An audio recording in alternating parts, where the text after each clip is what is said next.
En este video vamos a hablar sobre los circuitos magnéticos. Vamos a tratar el tema de la reluctancia, inductancia, la presencia del entrehierro, fuerzas magnéticas y sobre las bobinas acopladas magnéticamente. Comencemos hablando sobre la reluctancia. La reluctancia magnética de un material o circuito magnético es la resistencia que éste posee al paso de un flujo magnético cuando es influenciado por un campo magnético y se define como la relación entre la fuerza magnetomotriz y el flujo magnético.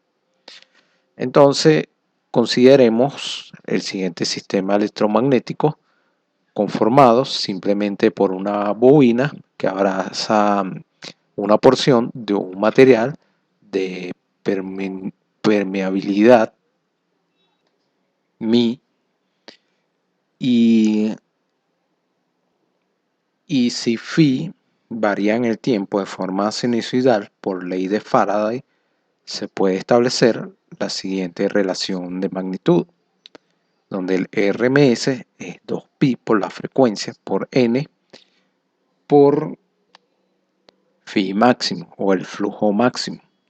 Para una distribución especial uniforme de B, se tiene que B máximo es el flujo máximo entre AN y H máximo, la intensidad de campo magnético, es igual a B máximo entre Mi.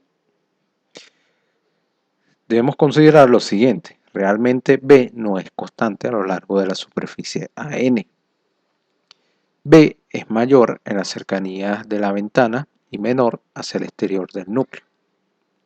Entiéndase exterior del núcleo, esta zona.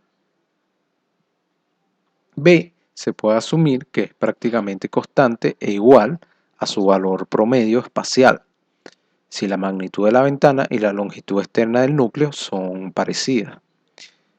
B promedio espacial se asocia al camino promedio, L promedio, del recorrido de F. Si B promedio espacial varía sinusoidalmente, el B tendrá un valor máximo igual a B máximo. Hablemos de la reluctancia. Por la ley de Ampere tenemos que H máximo por L promedio es igual a B máxima entre Mi por L promedio. Y eso a su vez es igual a N por I. Y esto tiene unidades de 1 sobre Henry, que es igual a la reluctancia. De forma más general, R es igual a LI, mi I por AI, y FMM es igual, según aplicando la ley de Ohm para circuitos magnéticos, es igual a R por el flujo.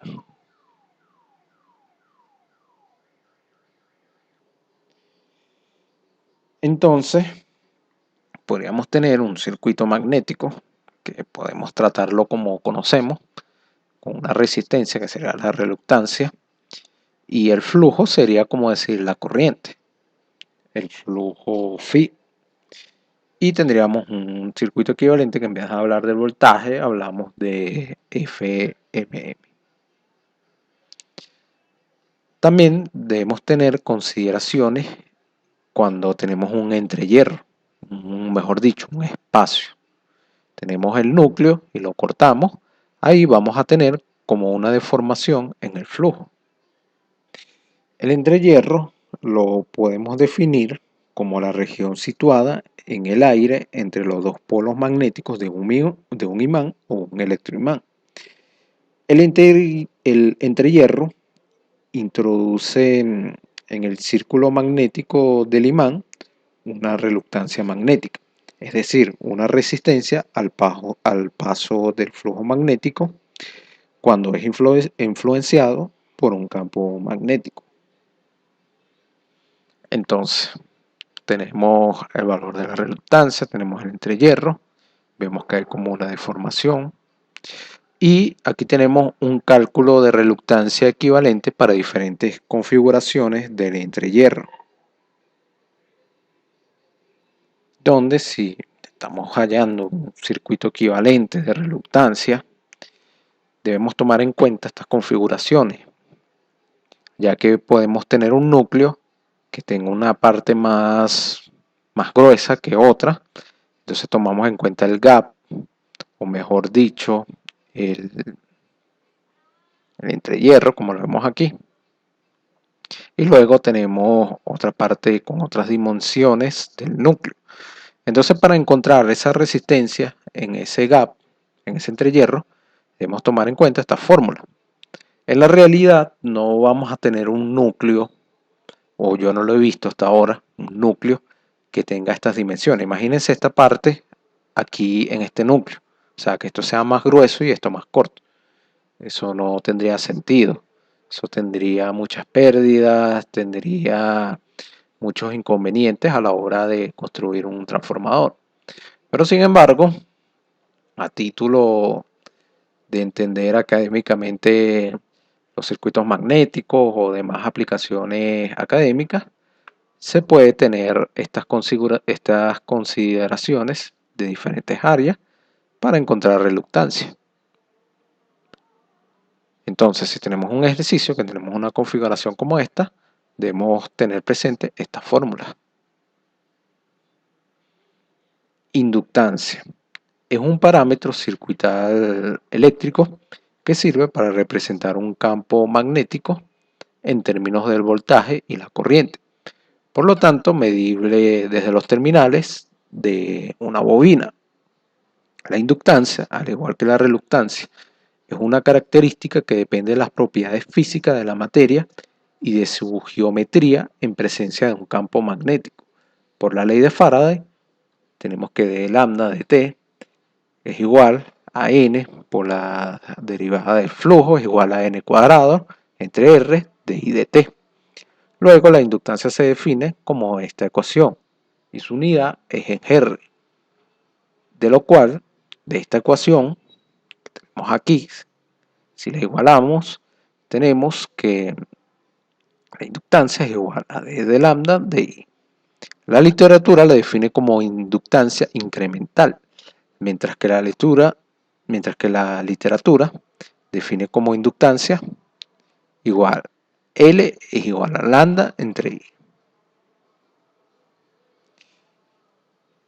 En términos de tensión y corriente tenemos otra definición de inductancia, que se define por esta ecuación.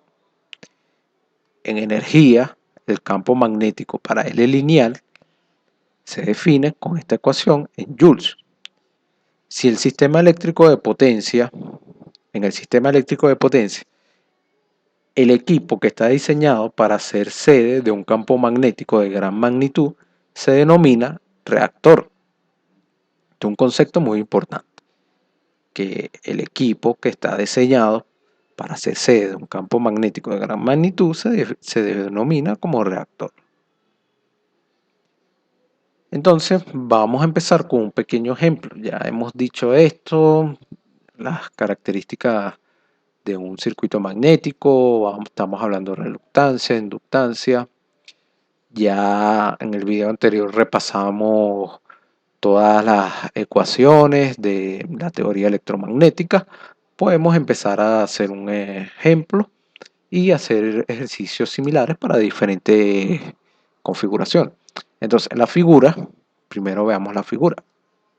Aquí la tenemos un núcleo, tenemos un gap, un entrehierro, y tenemos dimensiones. Tenemos que tomar en cuenta estos centímetros, esta área y todo lo demás, el número de vueltas. En la figura se muestra un núcleo ferromagnético cuya longitud media es de 40 centímetros. Hay un pequeño entrehierro de 0.05 centímetros en la estructura del núcleo. El área de la sección transversal del núcleo es de 12 centímetros cuadrados. La permeabilidad relativa del núcleo es de 4000 y la bobina de alambre en el núcleo tiene 400 vueltas. Suponga que el efecto marginal en el entrehierro incrementa un 5% la sección transversal efectiva del entrehierro. Dada esta información, tenemos que encontrar la reluctancia total del flujo hierro más entrehierro, o sea, tenemos que tomar en cuenta el entrehierro, y la corriente requerida para producir una densidad de flujo de 0.5 en el entrehierro. Entonces, tenemos esta imagen, número de vueltas, tenemos el flujo. Es muy sencillo, prácticamente es como un transformador. Y aquí tendríamos un circuito equivalente, como lo explicamos en unas láminas anteriores. Tenemos una fuente, se considera como una fuente. Tenemos la resistencia total del núcleo, donde tenemos que tomar en cuenta toda esta longitud. Todo este pedazo que vemos aquí se toma como una resistencia.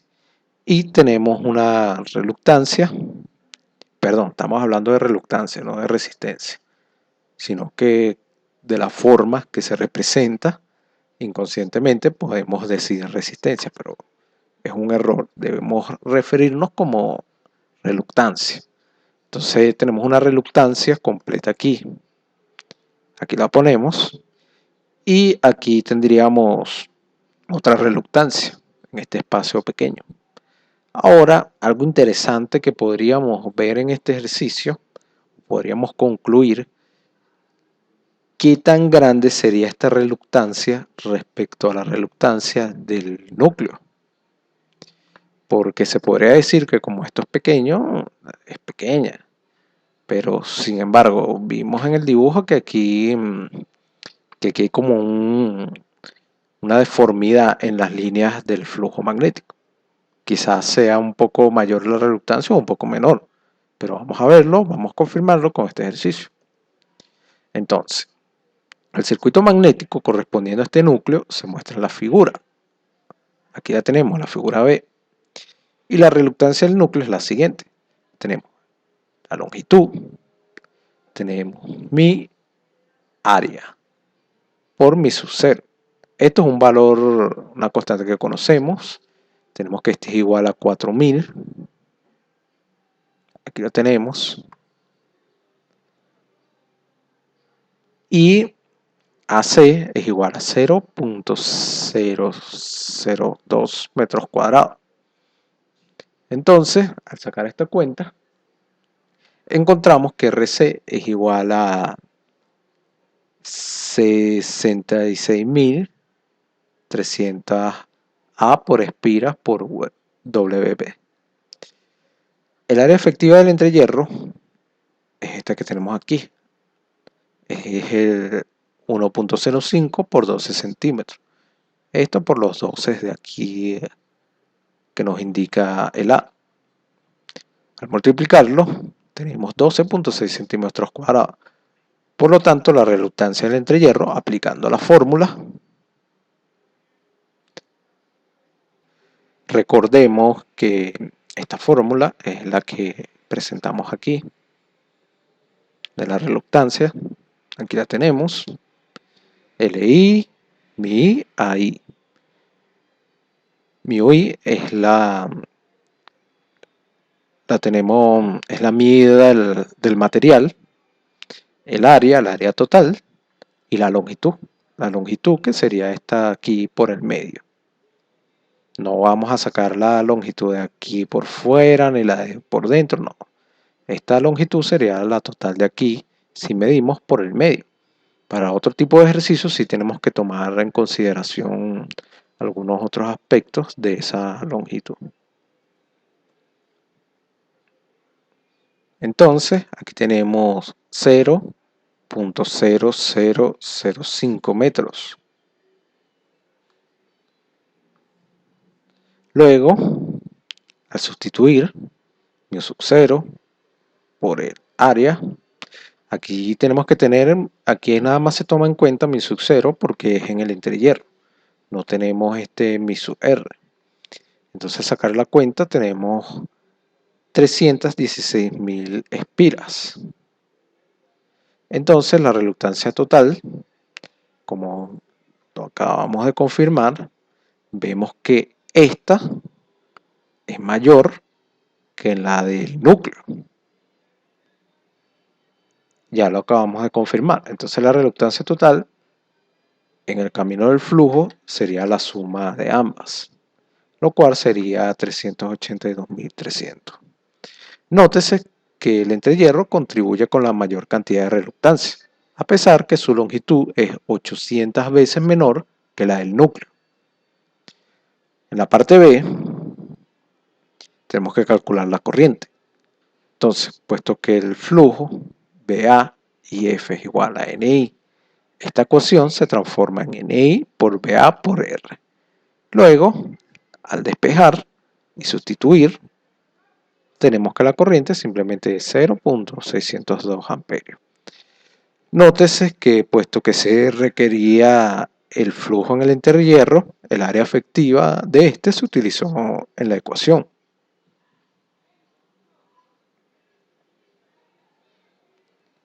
Ahora aquí tenemos otro ejemplo, tenemos otra configuración. El núcleo central del circuito magnético de la figura está bobinado con 800 espiras. El material es acero fundido con un valor de permeabilidad relativa, μ sub R, de 1000. Recuerden en el ejercicio anterior que teníamos una permeabilidad μ sub 0, que es cuando es en el entrehierro, que es la del aire, y aquí en el núcleo tenemos una permeabilidad relativa, que es la que nos dan en el problema, o nosotros mismos la podemos buscar como dependiendo del material. Entonces tenemos que calcular la corriente I que debe aplicarse a la bobina para obtener en el entrehierro un flujo de un MW. Recordemos que la unidad del flujo es el Weber, pero para no tener que decir Weber a cada momento, vamos a abreviar un poco las unidades. En este caso, 1 de un MWP. Entonces, tenemos el núcleo central que tiene una longitud de 250 mm y S igual a 4000 mm cuadrada. Y el entrehierro tiene un G igual a 1 y un S igual a 4000. Tenemos los núcleos naturales, tenemos laterales, tiene la longitud total y tenemos un S. Ahora, el circuito eléctrico equivalente es el que vemos aquí en la figura, donde R1 indica la reluctancia de los núcleos laterales, RC indica la reluctancia del núcleo central y R es la reluctancia del entrehierro. Los valores respectivos son los que calculamos aquí aplicando la fórmula como el ejercicio anterior, donde se ha tenido en cuenta para este cálculo que RE de RE, que la permeabilidad relativa del aire, es igual a la unidad. Obsérvese que la reluctancia del entrehierro es prácticamente 4 veces la reluctancia del núcleo magnético central, de lo que se deduce la conveniencia de limitar al máximo los espacios de aire en los circuitos magnéticos o en los transformadores, para reducir lo más posible la FMM de la bobina. Entonces, la reluctancia R1 de esta figura, de la primera, están en paralelo. Resulta en una reluctancia equivalente. Si hacemos esa reluctancia equivalente, da forma a este circuito que vemos aquí.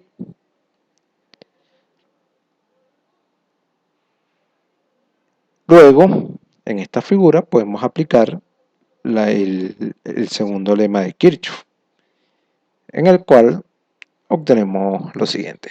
Tenemos la resistencia equivalente. Aplicando Kirchhoff en la segunda figura, encontramos el valor de la corriente. Y con eso se finaliza el ejemplo.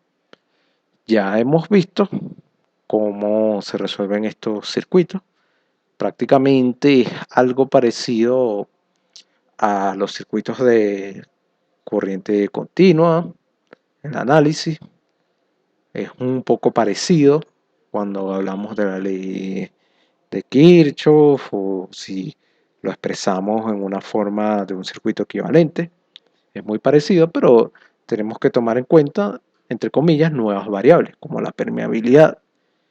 Y a título de práctica podemos tener diferentes configuraciones de diferentes núcleos, diferentes longitudes. También debemos tomar en cuenta las dimensiones, la configuración de las dimensiones para encontrar ciertos valores de reluctancia, como lo expliqué hace unas láminas anteriores, que hay que tener en cuenta una fórmula donde se toman en cuenta las dimensiones para encontrar el valor de la reluctancia. Sin más nada que agregar, me despido y los invito a continuar con este tema de los circuitos magnéticos en el próximo video.